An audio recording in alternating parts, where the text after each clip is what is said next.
Olá, meus queridos, bom dia, tudo na paz, graças a Deus.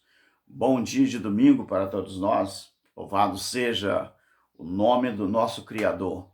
Queria parabenizar primeiramente você, meu inscrito, parabenizar você primeiro, meus visualizadores, tá bom? Do YouTube. Eu quero parabenizar você que, que tem me ajudado e muito na divulgação deste trabalho. O Evangelho da Graça hoje está abrangendo o Brasil e o mundo. Eu estou muitíssimo satisfeito, meus queridos. Você não sabe o quanto eu agradeço primeiro ao meu Deus, depois a vocês. Vocês têm feito um trabalho excepcional. Sem vocês, nas inscrições, eu não seria nada. Eu dou graças a Deus porque um dos vídeos, vocês devem ter notado isso aí, um dos vídeos que eu coloquei, não é? Falando sobre a prostituição na religião, o que é. Meus queridos, até eu mesmo me surpreendi. Como o meu canal é muito novo, eu me surpreendi com o tanto de visualização. Eu agradeço a Deus e a vocês. Meus queridos, antes de ler a Bíblia, onde vou falar nesta manhã, eu gostaria de pedir a você que continue se inscrevendo no nosso canal, você continue compartilhando, você continue também deixando o seu like, o seu joinha e também você fazendo os seus comentários. Gostaria de pedir que você também ative o sininho lá, né? Quando você colocar o dedo no sininho, ative o sininho de todas, tá bom?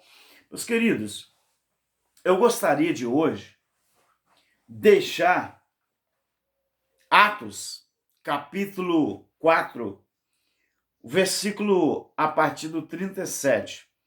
Eu vou falar sobre o quê? Eu vou falar sobre o sistema que ensina aos crentes a desafiar a Deus. É isso aí. O sistema ensina os crentes a desafiar Deus, mas desafiar não de forma positiva, mas desafiar de forma negativa.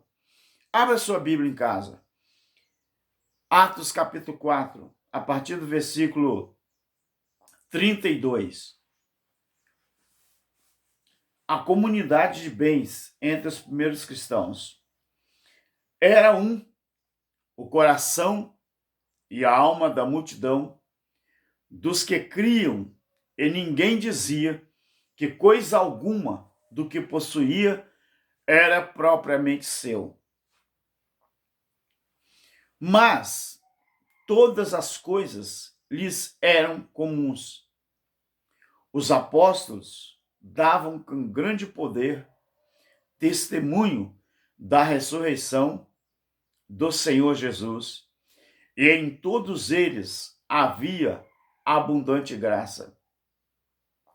Não havia entre eles necessitado algum, porque todos os que possuíam herdades, quer dizer, bens materiais, todos os que possuíam herdades ou casas, vendendo-as, traziam o preço do que foi vendido e o depositavam aos pés dos apóstolos.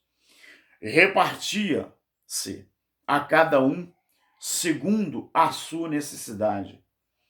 Então José, chamado pelos apóstolos de Barnabé, que significa filho da consolação, levita, natural de Chipre, possuindo uma herdade. Preste bem atenção nisso aqui. O cara era levita. Barnabé era da tribo de Levi. Ele possuía uma herdade, Você sabe que na velha aliança, o levita, ele não dizimava, porque era da tribo de Levi. E esse rapaz, chamado José, ele era levita, natural de Chipre. Nada a ver com judeus remanescente. Ele era judeu chamado gentio, porque ele era natural de Chipre. E Chipre não fazia parte de Israel. Era uma comunidade à parte. Quem sabe foi na época da diáspora. Não sei. Esse rapaz, possuindo uma herdade, vendeu-a e trouxe o preço e o depositou aos pés dos apóstolos. Meu querido, uma coisa muito importante nós temos que observar. Primeira coisa que eu quero falar para você. No velho Aion, na velha aliança,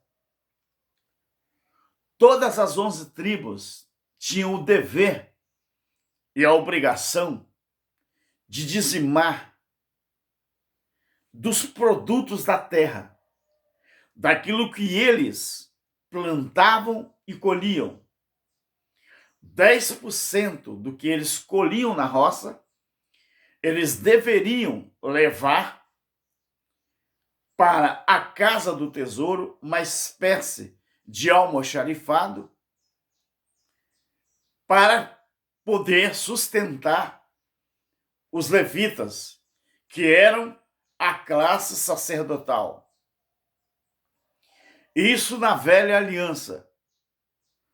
Quando nós chegamos na nova aliança, que Cristo já tinha morrido e já tinha ressuscitado, ainda não tinha acontecido o juízo, mas estamos caminhando para lá.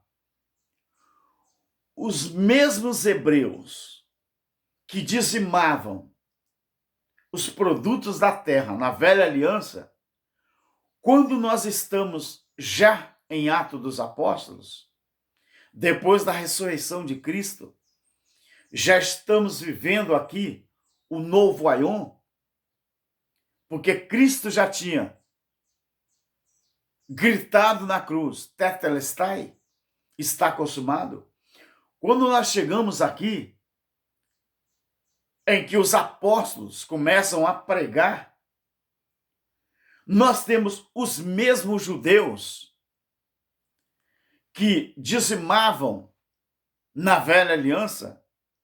Agora, o cenário, a forma de contribuir já está mudando. Os mesmos hebreus que dizimavam na velha aliança, agora a forma de contribuição ela mudou. Agora tudo o que as pessoas tinham, eles começam, Atos 2 e 42. Agora eles começam a vender as suas propriedades, começam a pegar o valor das suas propriedades e começam a dividir, a distribuir entre os necessitados. Atos 2, 42.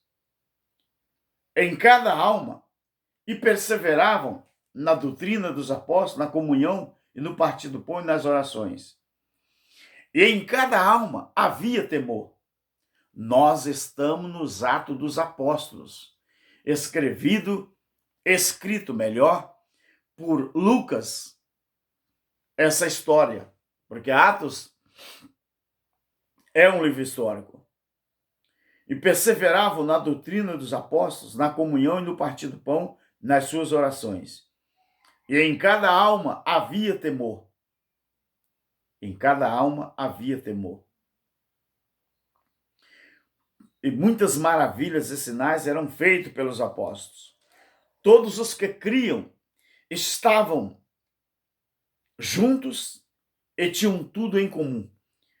Vendiam suas propriedades e bens e repartiam com todos segundo a necessidade de cada um. Todos eles perseveravam unânimes, todos os dias no templo, porque o templo ainda estava de pé. Os pactos, velha aliança e nova, estavam se cruzando. Por isso, a necessidade de estar no templo unânime. Por quê? Porque era ali no templo que a magia acontecia. Mas aquele templo, porque era considerado a casa de Deus. Era, não é mais. Eles estavam unânimes no templo, partiam o pão, comiam juntos com alegria e singeleza de coração. Então, aqueles crentes da velha aliança que dizimavam lá, como o aion mudou, como mudou a forma de pensar, a forma de agir para os crentes da nova aliança. Então começou-se os crentes a se desapegar para então compartilhar. Você só consegue compartilhar uma coisa se você se desapegar disso. Então nós chegamos em Atos 4, a partir do 32. Então, repete a mesma coisa de Atos 2, a partir do versículo 42. Beleza. Aqui então nós chegamos no capítulo 5, aonde relata o fato de um certo hebreu chamado Ananias, com a sua esposa Safira, que aceitou a proposta de vender os bens, repartir com a comunidade necessitada. Só que esse rapaz, esse moço, ele ainda tinha um resquício daquilo que Deus estava chamando a atenção tanto da nação de Israel quanto daqueles que tinham a responsabilidade de administrar os dízimos da casa do tesouro. Quem? Os sacerdotes e os sumos sacerdotes. Então, Ananias e Safira, eles adentram na nova aliança, já ainda com os resquícios da manipulação que existia já na velha aliança. Então eles vendem as suas propriedades, leva uma parte da grana, do dinheiro, aos pés dos apóstolos, que era para dividir para a comunidade carente, só que eles mentem sobre o valor da propriedade que eles tinham vendido. E Pedro, ele fala a Ananias, se você vendesse a sua propriedade e guardasse o dinheiro, ele era só seu. Mas por que você vem trazer parte desse dinheiro faltando e você mente? Então você vai pagar caro, porque você não mentiu aos homens, você mentiu ao Espírito Santo de Deus. E fato é que acontece a mesma coisa com a mulher dele. A forma mudou de contribuição, não era mais dízimo, Jesus não tocou mais em dízimo, os apóstolos, os discípulos não tocaram mais em dízimos, e nós atravessamos 20 séculos e ainda os líderes evangélicos ainda trouxeram, eles atravessaram os aions, trazendo uma ordenança de 20 séculos atrás e conseguiram atravessar isso e colocar dentro da nova aliança. E aqui que eu vou me ater. Eu vou te fazer uma pergunta, agora que eu estou começando o vídeo. Como o taxista, ele ganha o seu dinheiro? Você sabe me dizer como que o taxista, ele ganha o dinheiro dele? O taxista, ele ganha o dinheiro dele vendendo o seu tempo. Ele é movido por um relógio. O taxista, por que geralmente o taxista ele não fica rico? Porque ele ganha o dinheiro dele vendendo o tempo dele. Cada corrida que ele faz é um pouco do tempo que ele gasta. E às vezes o seu tempo ele vende por R$ 5, ele vende por R$ 20, ele vende por R$ 50.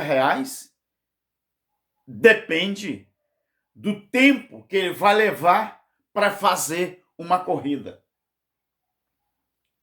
Então, como esse taxista ele é movido pelo relógio, o relógio é que marca o tempo dele e de acordo com o tempo que ele leva é que vai ser somado o dinheiro que ele deve ganhar.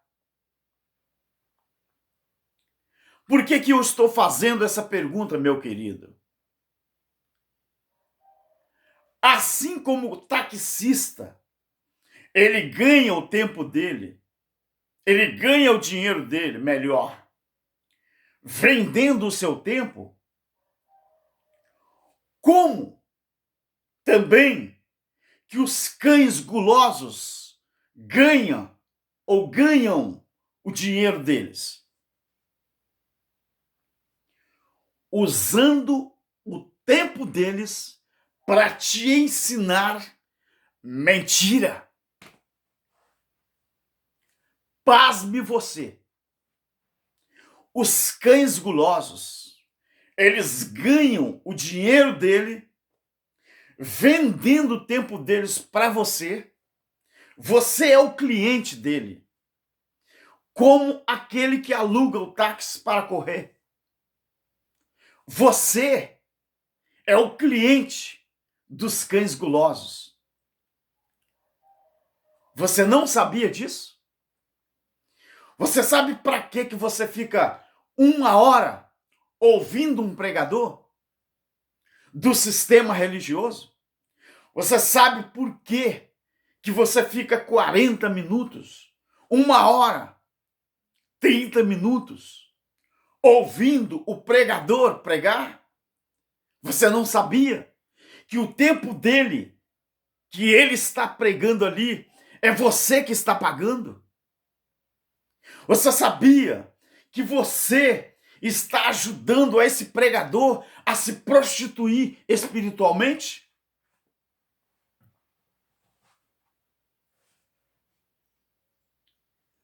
Pasme você. Além de você estar pagando o tempo dele, porque ele cobrou 5 mil, ele cobrou 10 mil, ele cobrou 15 mil, ele cobrou 20 mil, para pregar o evangelho para você, que está pagando para ele pregar.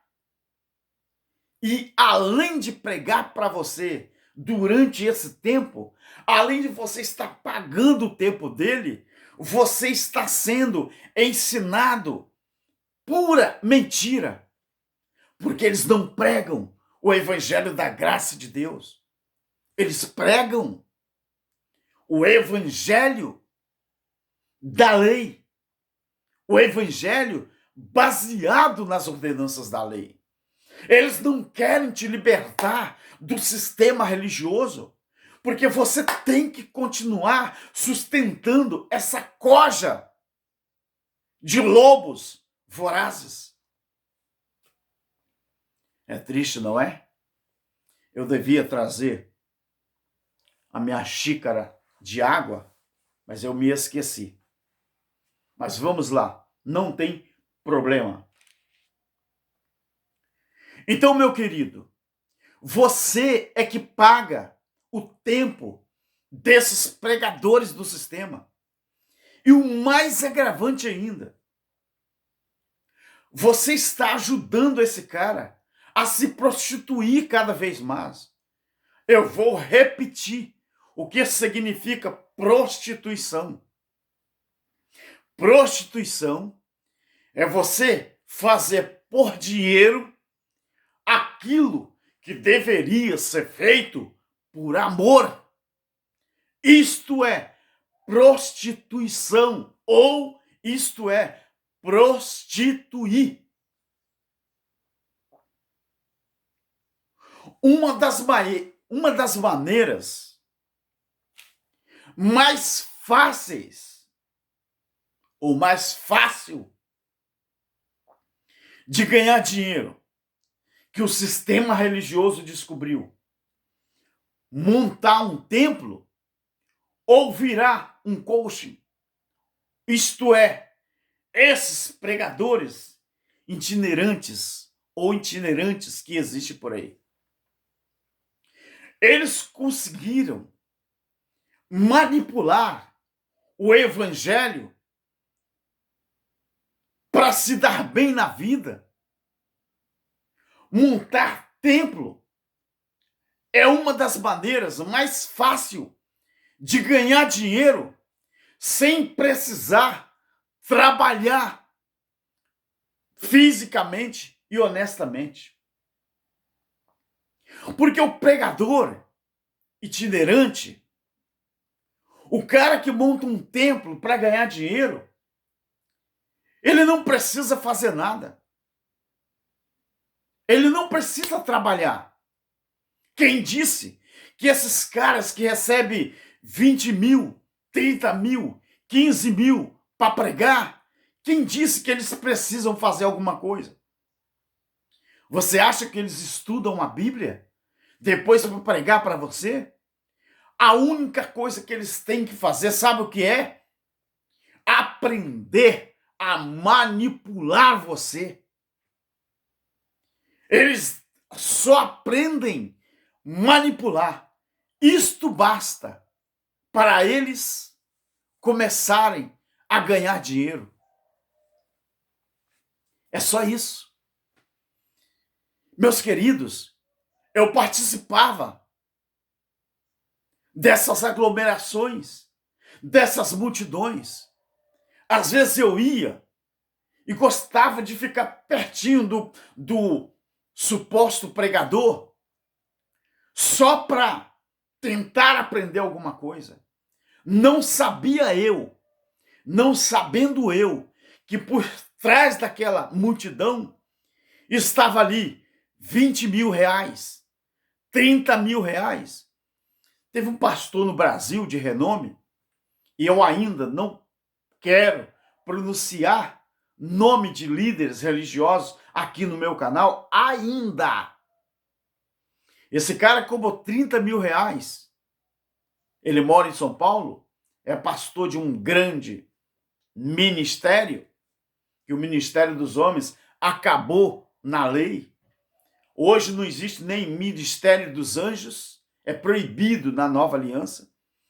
Não existe Ministério dos Homens mais, não deveria existir, é proibido por Deus. Não existe Ministério dos Homens. Hoje nós vivemos no ministério do Espírito. É aquele caso que Jesus falou com a mulher samaritana, que a hora chegaria, João 4, em que os verdadeiros, não os falsos, só os verdadeiros adoradores é que iriam adorar ao Pai em espírito e em verdade. Os falsos adoradores, Jesus falou, que ainda continuariam procedendo como judeus, adorando a Deus em templo e procedendo como os samaritanos, adorando a Deus em monte. Jesus falou que os verdadeiros, eles iriam adorar, não era mais em templo e nem era mais em montes, seria em espírito e em verdade. Esta é a diferença das pessoas, dos irmãos, filhos de Deus, que estão aderindo à graça de Deus. Eles não precisam mais de templo físico, porque o templo somos nós. Nós chegamos à conclusão de que os verdadeiros adoradores, ele adora a Deus aqui, ó. E aqui, ó. É no coração e no seu espírito. Então, meu querido, pregador, manipulador,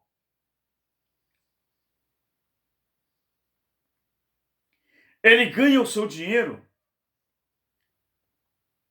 de que forma? Vendendo o seu tempo para você. Então, pregador, manipulador, dá dinheiro. Eu fico ouvindo esses supostos pregadores do mundo inteiro.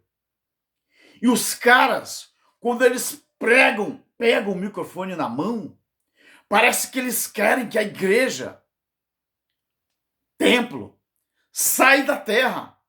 Mas engraçado, se existe uma forma de pregar o evangelho da maneira correta, por que é dentro dos templos que a magia acontece?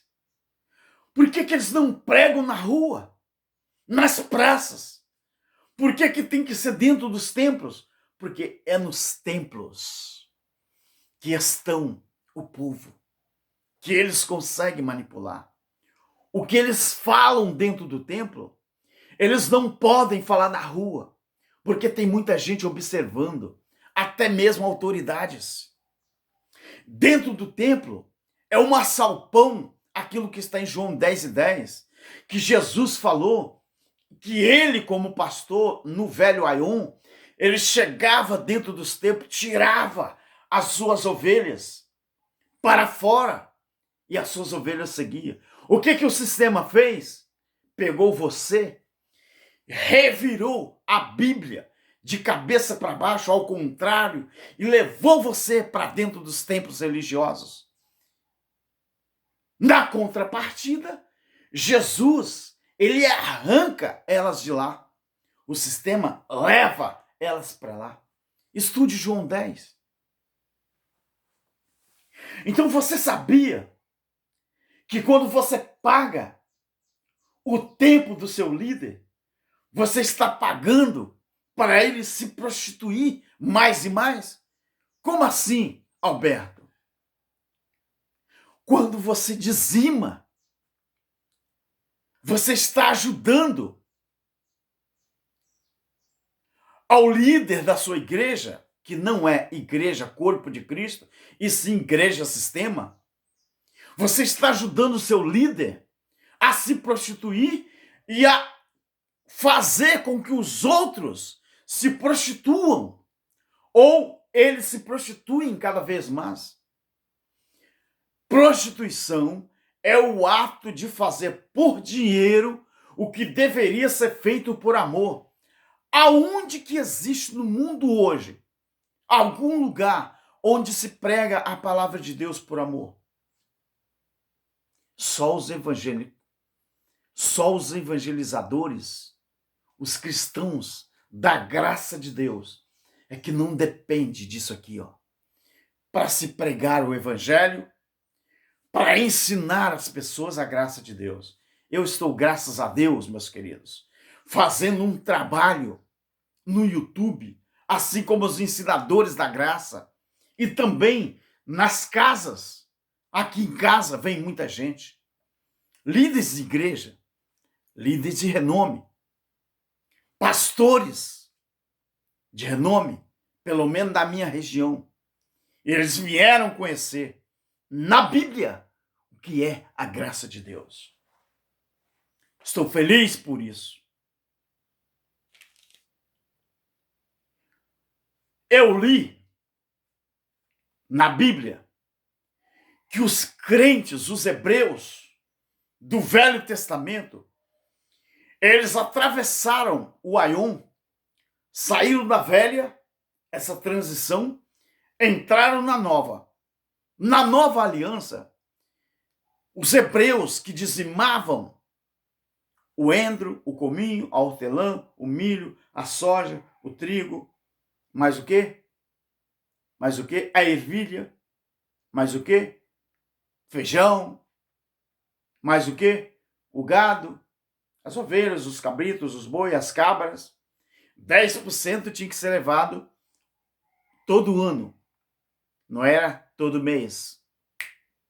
Capite? Para a casa do tesouro. E de 3 em 3 anos, a sobra daquilo que se arrecadava com os dízimos era repartido para os pobres, os necessitados da família de Israel.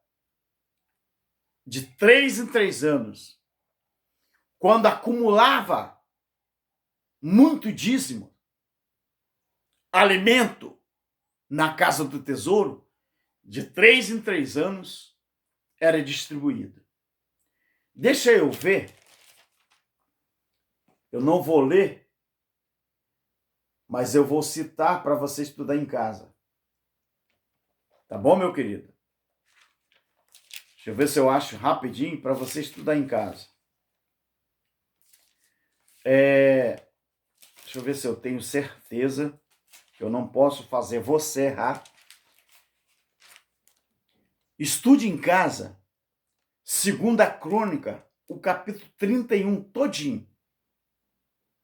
E você vai ver isso aqui que eu estou falando.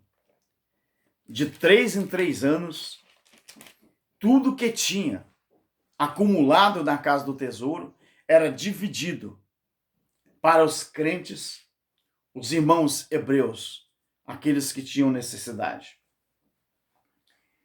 Então, como mudou a forma de contribuição, pergunte ao seu pastor se eles trouxeram o dízimo, atravessou os aions e chegou na nova aliança. Se mudou a forma de contribuição, no Novo Testamento, nós não estamos mais debaixo da velha aliança, nem os judeus estavam, que dirá eu e você. Pergunte ao pastor que eles arrecadam é dinheiro, não é alimento. Pergunta a ele para onde que vai os dízimos, milhões, dezenas e centenas de reais. O que que eles fazem com esse dinheiro? Pergunta. Você, quando entrega o seu dízimo em dinheiro, você está fazendo o seu pastor prostituir. Você está fazendo o seu líder prostituir. Quando um pregador vem pregar no templo que você chama de igreja, ele é pago.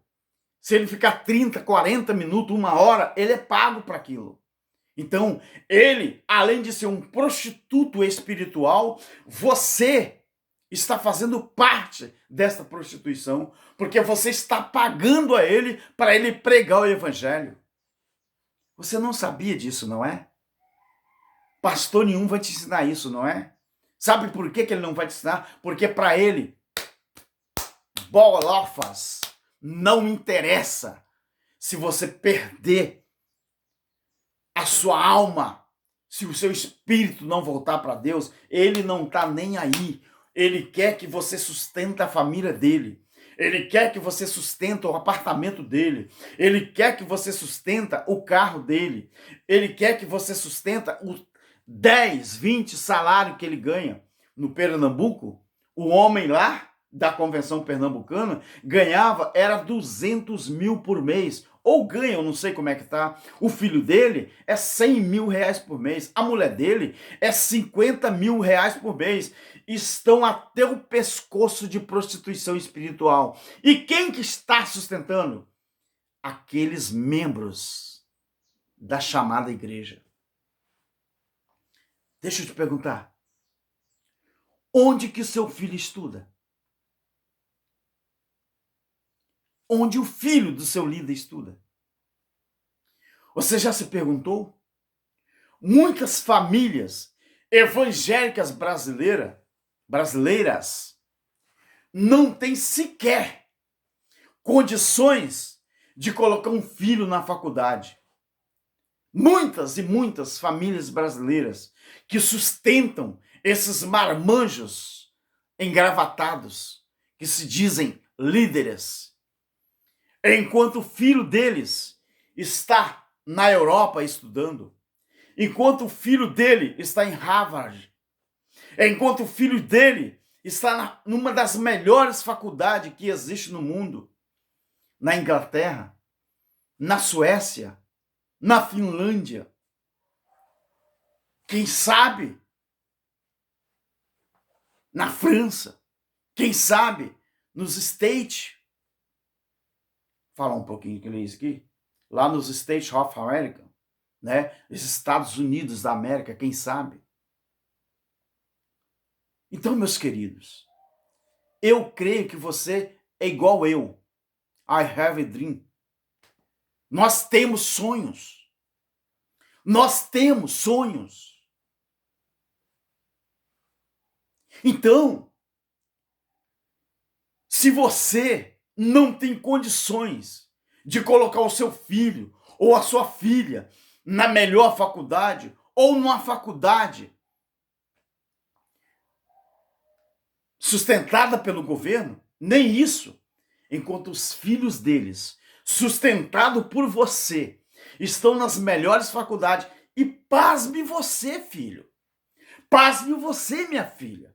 Sabe para que eles estão lá na faculdade? É para depois que o pastor deles deixar de ser pastor na igreja, ele vai tomar posse e vai continuar manipulando, porque eles não querem perder, porque igreja para eles é empresa. Igreja para eles é sinônimo de renda, é sinônimo de dinheiro, é sinônimo de money.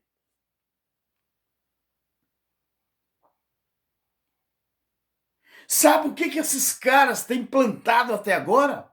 É as sementes do medo. E o que tem sustentado esses impérios malignos? É as sementes do medo que eles têm pregado. Aquele pastor que você paga para ele pregar na sua igreja, que você chama de igreja, mas não é igreja, é empresa, que igreja é aquelas pessoas que se libertaram do sistema religioso e a igreja é o corpo de Cristo, não é um prédio. Aquele cara que vem pregar na sua igreja, ele fica 90% do tempo usando o tempo dele que você está pagando. Sabe para quê? Metendo medo em você. Porque você é obrigado a contribuir. Ele diz que você não vai para o céu. Ele diz que o diabo vai te pegar. Ele diz que o diabo vai entrar na sua família. Ele ameaça você. Ele amedronta você. E você fica... Ai, meu Deus. Ai, meu Deus. Ai, meu Deus. Ai, meu Deus. Ai, meu Deus. E ó... O líder religioso está metendo pau em você. Metendo medo. E você vai, ai, eu vou tirar 100, eu vou tirar 500, eu vou pagar, eu vou ajudar um irmão, eu vou ajudar um pastor, eu vou ajudar um pregador. É tudo que eles precisam. É te manipular. Tudo que eles querem é que você tenha medo deles. Você tenha medo do ministério deles. Tenha medo da posição deles. Tudo que eles querem é que você temam a eles. A religião, ela rouba os sonhos dos nossos filhos. A religião, ela rouba os sonhos, os nossos projetos. Meu querido, eu tenho um filho que o sonho dele hoje é bem sucedido, graças a Deus. É um micro empresário aí. Eu falei micro. O sonho dele, quando ele tinha 10 anos de idade, era ser jogador de futebol. E ele treinava, ele mesmo comprou a sua chuteira, ele mesmo deu um jeito de vender picolé, comprou a chuteira dele. Eu, como estava no sistema, eu proibi. Eu falei, não, senhor, jogar bola é pecado. A minha convenção não permite. A minha igreja não permite. Eu falava assim. E o meu filho não virou um jogador de futebol, porque eu também não sei se ele seria, mas ele tinha um sonho. É o que eu falei aqui no inglês. I have a dream. Ou eu tenho, eu tive um sonho. Então, a religião, ela rouba os nossos sonhos, os nossos projetos. Eu tenho na minha família, eu já ouvi isso de um dos pregadores da graça. Tem irmãs que têm 25 anos de idade, parece que a mulher tem 50. Porque a religião, ela dita regra na vida da pessoa, até mesmo na forma de vestir. Mas aonde que está isso na Bíblia? Aonde está escrito que Deus rouba os nossos sonhos? Aonde que está escrito que Deus rouba os nossos projetos? É justamente ao contrário. Em Jó 42:2, sabe o que diz lá? Eu sei, Senhor, que tudo podes. É tudo, é tudo. E nenhum dos seus sonhos ou dos seus projetos podem ser frustrados. Mas eu, um simples ser humano, eu achava que eu podia frustrar os sonhos dos meus filhos. Eu achava que eu podia frustrar os sonhos das pessoas na religião. Porque eu também fazia parte do ministério. Eu fazia parte de uma conversão. E eu ajudava a impor regra na vida das pessoas. Porque eu me achava o cara. Eu fui secretário de convenção. Eu fui vice-presidente de igreja. Eu fui dirigente de igreja. Nunca aceitei ser consagrado a pastor. Porque eu sempre tive a minha desconfiança. Essa minha desconfiança, anos depois, eu acabei tendo certeza dentro da Bíblia que cargo de pastor não é, de jeito nenhum, é dom, não é título. E o sistema transformou em título. Eu conheço pastores de diversas denominações que ganham 50 mil reais, que ganham 30 mil reais, que ganham 100 mil reais. Qual é o professor no Brasil que ganha 20 mil reais? Qual é o professor no Brasil que ganha 15 mil reais? Você viu como é que ser pastor, ser líder no Brasil, como é que dá lucro? Mas sabe por que dá certo? Porque tem uma classe de pessoas desinformada que sustentam esses caras. Sabe quem é essas pessoas? É as pessoas que são manipuladas pelo sistema. E eu não me encaixo mais nisso, porque eu descobri a verdade da Bíblia Sagrada. Então, os filhos deles estão nas melhores faculdades do mundo. E eu falo, os caras que têm um ministério, que tem o sistema religioso aos seus pés. Os filhos deles estão estudando para vir manipular você ou continuar manipulando você. Porque sistema religioso, igreja evangélica, é sinônimo de um bom salário, é sinônimo de boa arrecadação. Então você percebeu para que serve os seminários teológicos de hoje em dia? Para que serve os seminários teológicos de hoje em dia? Preparar pessoas para continuar manipulando os outros. Seminário teológico não serve em momento algum para você entender a Bíblia. Não. Essa não é a função dos seminários teológicos. Eu fiz vários seminários teológicos. Vários. Mas sabe o que eu fiz com meus diplomas? Os meus certificados? Depois que eu comecei a entender a graça de Deus, não tem um pedacinho de papel aqui. Eu fiz assim, ó. Rasguei tudo! Tudo! Então, os seminários teológicos de hoje em dia só servem para pregar mentira, os professores do seminário teológico, e os alunos aprenderem a mentir, aprenderem a manipular, aprenderem a ensinar você, ou continuar ensinando você, a ser obrigado a sustentar os títulos, as empresas que eles dizem que são presidentes.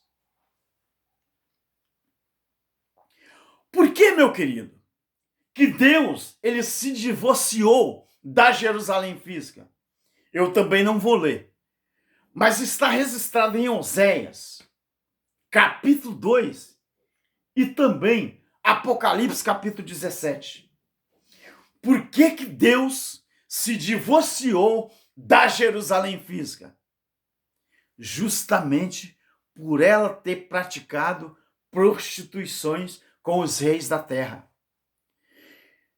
Jerusalém, eu não vou entrar aqui em escatologia bíblica, não humana, mas bíblica. Ezequiel, capítulo 5, verso 5, Deus diz assim: esta é Jerusalém. Eu a coloquei no meio da terra para fazer sombra às nações vizinhas. Eu não gosto de entrar nesse assunto, a escatologia. Diante de Deus, eu não gosto. Mas Israel, se você fazer uma linha na vertical e a outra linha na horizontal, o centro geográfico do mundo é Israel. Israel é o centro geográfico do mundo. Por isso Deus diz: esta é Jerusalém. A capital indizível de Israel é Jerusalém, mas a capital reconhecida pela ONU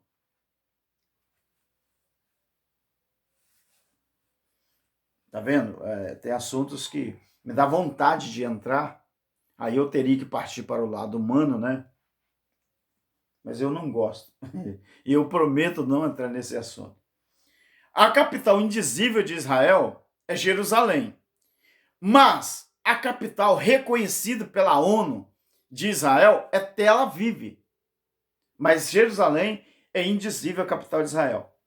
Então, quando você traça uma linha nos dois paralelos horizontal e vertical, o centro daquele cruzamento é Israel. Israel é o centro geográfico no mundo, do mundo.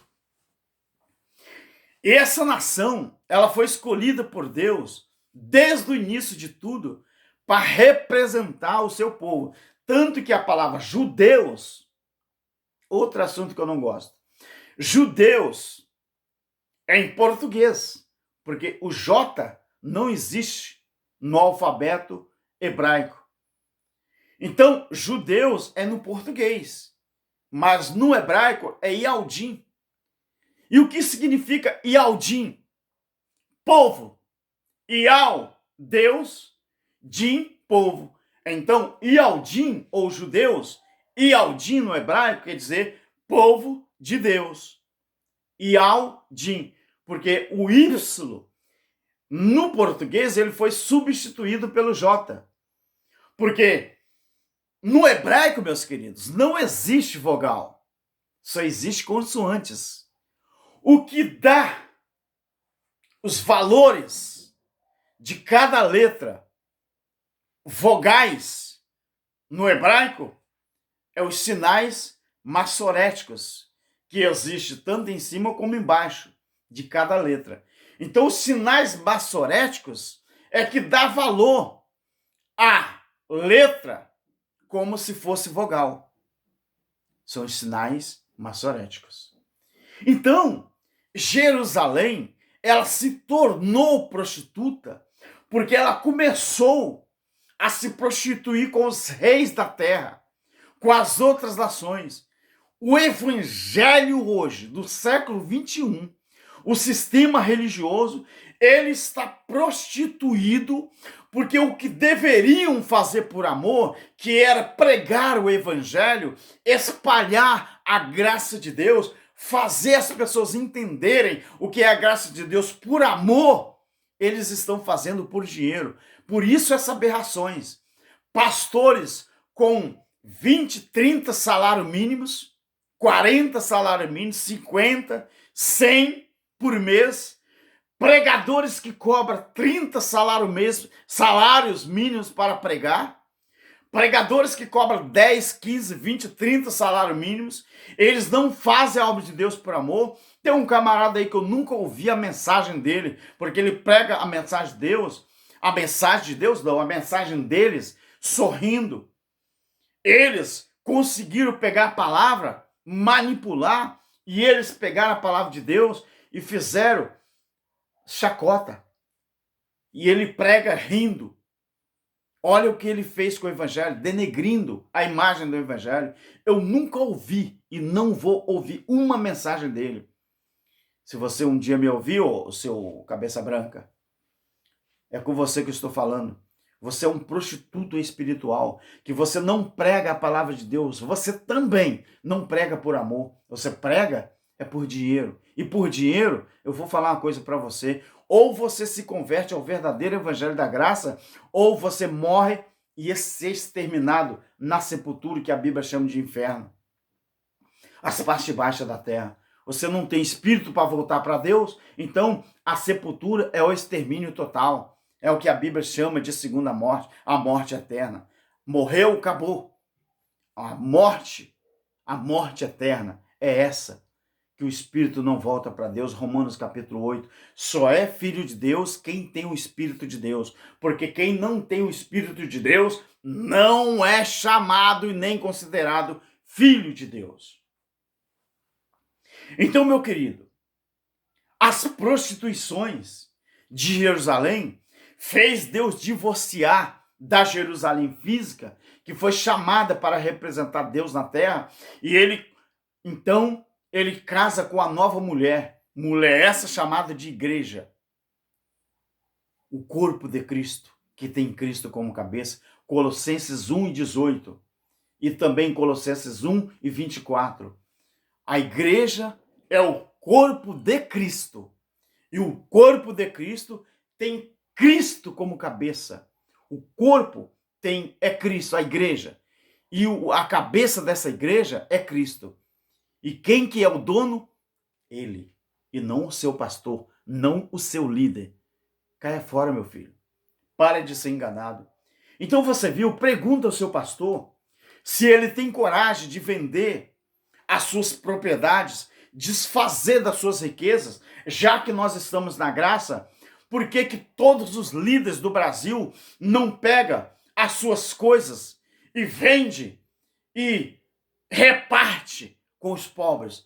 Não haveria mendigos nas ruas, não haveriam ninguém passando necessidade, não haveria ninguém com falta de comida, falta de casa, falta de trabalho, falta de dinheiro para comprar as coisas, não haveria ninguém com talão de água atrasado, talão de luz atrasado, mas os pastores não têm coragem de fazer. Mesmo estando na Bíblia, eles não têm coragem de fazer isso. Eu quero terminar deixando Atos 17, o ensinamento de Paulo. Eu quero te provar que os pastores não têm respeito com a Bíblia. Eles não têm respeito com a Bíblia. Eles deveriam ensinar isso aqui e eles seriam os primeiros a incentivar aos crentes a não praticar esse tipo de coisa aqui.